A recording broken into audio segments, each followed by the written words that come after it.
A pergunta que mais me fizeram foi: você acha que a humanidade sairá melhor dessa pandemia?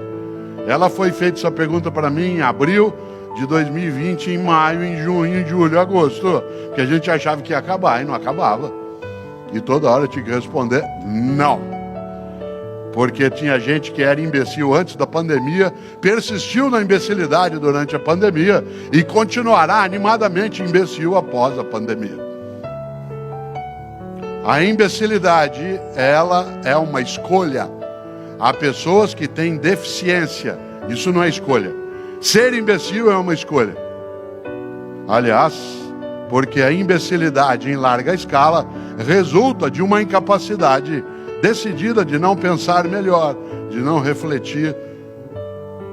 Pessoas imbecis têm uma retórica furiosa, isto é, na hora de tentar convencer você de algo, não buscam convencer, buscam te derrotar, buscam te aterrorizar, gritam, impõem o pânico para ver se você, em vez de argumentar, recua.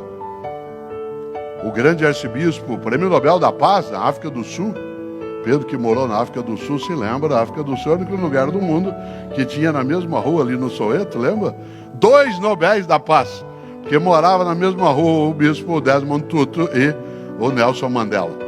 Nós não temos ainda um Nobel, poderemos ter, mas ali na África do Sul, na mesma rua, moravam 2 Nobéis, Nelson Mandela e Desmond Tutu. E Desmond Tutu, que morreu ano passado, ele dizia sempre que o pai dele o advertia, dizendo: filho, não eleve a voz, melhore teus argumentos.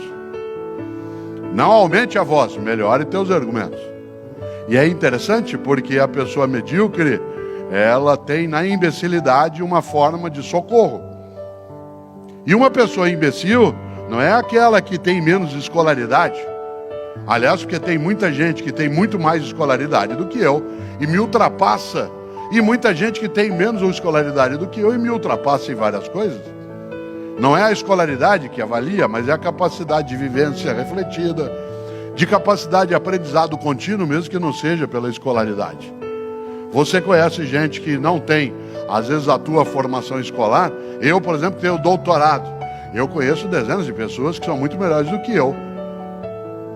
E conheço outras que não o são. A gente junta e cresce. Nem sempre é a escolaridade que mostra que alguém não é imbecil. Por isso a imbecilidade, ela é uma escolha protetiva. Pessoas que escolhem ser imbecis não são aquelas que escolhem ser ignorantes. Porque há pessoas que são tornadas ignorantes. E há pessoas que se escolhem como ignorantes. Que negam a realidade, que não têm argumentação, que preferem a ameaça do que o diálogo. Uai, seu app de vídeos curtos.